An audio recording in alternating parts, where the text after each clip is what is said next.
আসসালামু আলাইকুম বন্ধুরা, তোমাদের সকলকে স্বাগত জানাই গ্রামের মেয়ে রানু কিচেন ইউটিউব চ্যানেল। আজকে আমি কুলের রেসিপি নিয়ে তোমাদের সামনে হাজির হয়েছি। তো বন্ধুরা, কুল আচার পশ্চিমবঙ্গের সবথেকে বিখ্যাত আচার। আর এই কুল আচার সবারই ফেভারিট পছন্দের আচার। আর এই কুল আচারটা গর্ভবতী মায়েরা এবং বউয়েরা পছন্দ করে। সবারই জন্য আজকে তোমাদের সামনে কুলের রেসিপি নিয়ে হাজির হয়েছি। তো আশা করছি এই ভিডিও তোমাদের ভালো লাগবে। তোমরা শুরু থেকে শেষ পর্যন্ত সঙ্গে থাকো। কুল আচারটা আমি কিভাবে করি। তো বন্ধুরা, এই যে কুলের এই বোঁটাগুলা ছাড়িয়ে নিব এক এক করে। এইভাবে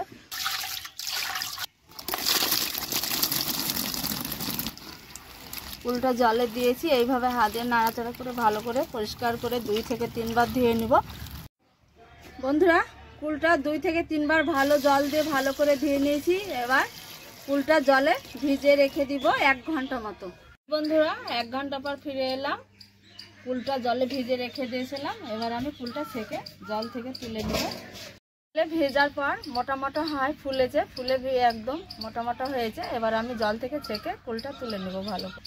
খুব ভালোভাবে ভিজেছে। কুল ভালো করে ধুয়ে ছেঁকে তুলে নিয়েছি। আর এই যে গোটা মৌরি রৌদ্র দিয়ে শুকিয়ে নিয়েছি। আর লবঙ্গ, দারচিনি, ছোট এলাচ এগুলো রৌদ্রে শুকিয়ে নিয়েছি। এবার আমি শিলনোড়ায় গুঁড়ো করে নিব। কুল আচার তেল ছাড়া কুল আচারটা সব থেকে ভালো হয়, টেস্টি হয়। মৌরিটা এইভাবে গুঁড়ো করে নিব। সবটাই মৌরি গুঁড়ো করে নিয়েছি, তুলে নেব। এবার দারচিনি, ছোট এলাচ, লবঙ্গ এগুলো গুঁড়ো করে নেব। মশলাটা গুঁড়ো করে নেব। একটা হাঁড়ি দিয়েছি, টিনের হাঁড়ি। সেই হাঁড়িতে আজকে আমি আচারটা বানাবো। আর হাঁড়িতে বানালে সেই আচারের স্বাদটা বেশি খুব ভালো হয়। তো হাঁড়ি গরম হয়েছে। এবার আমি পরিমাণ মতো একটু জল দিয়ে দিব। আর সেই জল গরম হয়েছে, ওই জলে কেটে রাখা ধোয়া পেঁয়াজটা ভালো করে জল ঝরিয়ে ধুয়ে নিতে হয়, কষ বার করতে হয়। এবার আমি সেই ধোয়া পেঁয়াজ জলে দিয়ে দেবো, গরম জলে।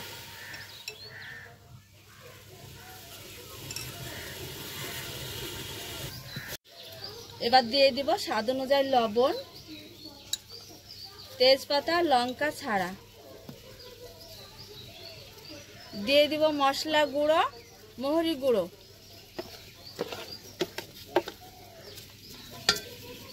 কুলের আচারে তেজপাতা, লঙ্কা, তেল ছাড়া কুলের আচার করলে সেই আচারটা নষ্ট হয় না, অনেকদিন থেকে যায়। এইভাবে আচারটা করতে হয়। ভালো হয়েছে। এবার দিয়ে দিব ধুয়ে রাখা কুল।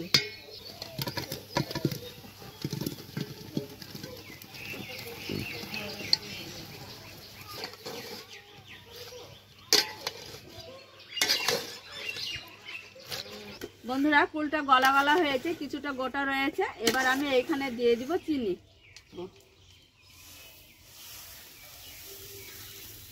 দিয়ে এইভাবে ভালোভাবে চিনিটা মিশিয়ে দিব। আর আস্তে আস্তে চুলায় জাল দিতে থাকবো, চিনিটা গলবে। তো বন্ধুরা, এই যে কুলের আচারটা একদম রেডি হয়েছে। দেখো, আস্তে আস্তে চুলায় জাল দিতে হবে। আর এইভাবে নাড়াচাড়া করতেই থাকতে হবে। কুলটা আঠা আঠা হয়েছে, মানে একদম কুলের আচারটা রেডি হয়েছে। এই যে খুব সুন্দরভাবে হয়েছে। এবার আমি এটা ঢেলে নিব, একটা থালায় ঢেলে নেব কুলের আচারটা।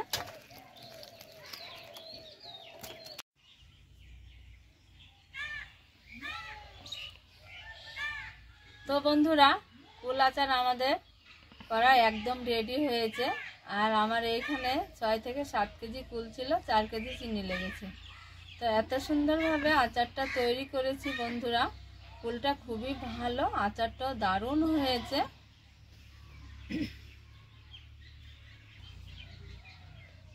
তো বন্ধুরা, এই যে কুলের আচারটা এত সুন্দর হয়েছে, খুবই ভালো হয়েছে। কিছুটা আমি একটু টক টক রেখে দিয়েছি এই থালাটা। আর গোটা গোটা আছে কুল। দেখো এত সুন্দর হয়েছে কুলের আচারটা। আর এই যে এইখানে এটা আমি চিনি একটু বেশি দিয়েছি, মিষ্টি মিষ্টি করেছি, মানে 2 রকম ভাবেই করেছি। তো বন্ধুরা, এতক্ষণ ধরে আমাদের সঙ্গে থাকার জন্য তোমাদের অনেক অনেক ধন্যবাদ জানাই তোমাদের। তো তো আশা করছি এই ভিডিও ভালো লাগবে তোমাদের। ভালো লাগলে তোমরা লাইক কমেন্ট শেয়ার করবে, এইভাবে পাশে থাকবে আর তোমরা কমেন্ট করে জানাবে। বন্ধকার বন্ধুরা, কুল আচার আমি যেভাবে করলাম এইভাবে তোমরা কুল আচার করবে। কুল আচারে তেল, লঙ্কা, তেজপাতা দিতে হয় না, এগুলো দিলে নষ্ট হয়ে যায় কুল আচার। যেভাবে আমি করেছি স্টেপ বাই স্টেপ তোমরা ভিডিওটা দেখবে আর কুল আচারটা এইভাবে বানাবে। তো আশা করছি তোমাদের ভালো লেগেছে। ভালো লাগলে তোমরা লাইক কমেন্ট করে, কুল আচার মানে সবার জিভে জল আসে, কুল সবাই পছন্দ করে, আচারটা তোমরা অবশ্যই করবে।